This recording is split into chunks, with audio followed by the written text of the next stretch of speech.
Well, renewed calls for Baltimore City Schools CEO Dr. Sonia Santelises to step down following a damning financial audit released by the state. And as Project Baltimore's Chris Papps explains, the audit details how state laws were violated. But will anyone be held accountable? Yolanda Pooley is the founder of the nonprofit People Empowered by the Struggle. She's also a two-time Democratic candidate for mayor of Baltimore. There has been no accountability under her leadership. Years ago, Pooley began calling for the CEO of Baltimore City Public Schools, Dr. Sonia Santelises, to be replaced. And this recent audit by the Maryland Office of Legislative Services, Pooley feels, validates her concerns. Well, unfortunately, I have been proven right. I'm still calling for her resignation. This financial audit, released in February, details 17 findings for operational failures, which is the most among the school systems in our area. Carroll County, in its most recent audit, had 9 findings. Baltimore County had 11. Howard and Anne Arundel counties had 13. I just see it as business as usual when it comes down to Baltimore City. So why should we even be shocked at these 17 files? I'm shocked that it's not more than that. Some of the findings for Baltimore City were significant, including apparent violations of state law. In 2019, a Maryland law took effect that mandated school employees who come in contact with children be properly screened for potential child abuse claims. In 2022, according to the audit, more than 1,500 city schools employees were hired who interact with children. The auditors randomly picked 12 of those employees and found 7 were not properly screened for potential abuse allegations.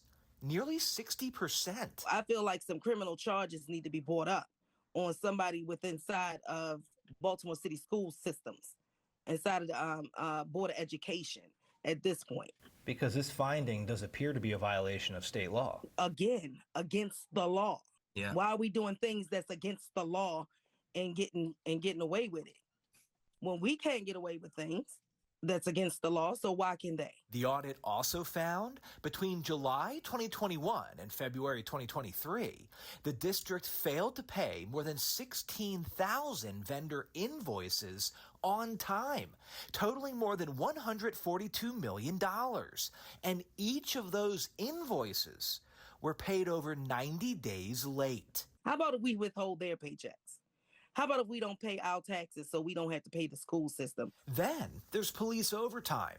The audit found city schools did not adequately monitor or control police overtime. The district should have already known about this problem. For the past few years, Project Baltimore has been investigating city schools police overtime. In 2023, school police officer Lawrence Smith was indicted by the FBI. He's accused of tax violations and fraudulently submitting overtime to obtain more than $215,000 taxpayer dollars. Chris, at this point, this is just laughable. It's just insane. It's diabolical that they're able to get away with this type of behavior and nobody does anything.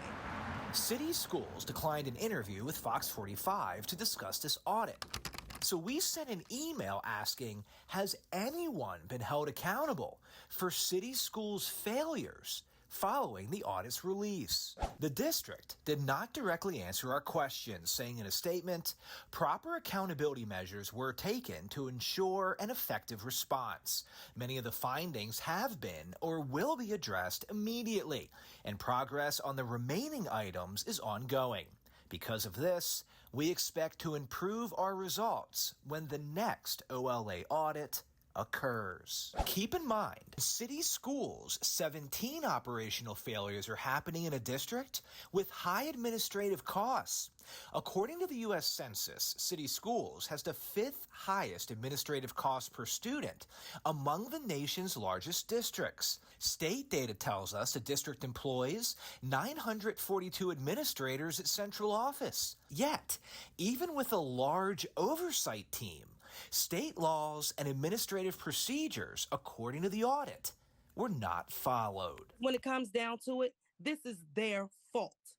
Y'all need to hold these people accountable. Why? do we continue to do the same thing over and over again, expecting a different result? At this point, it's not insanity. We're just stupid. I'm Chris Pabst, and this is Project Baltimore. I'm Chris Pabst. Thanks for watching.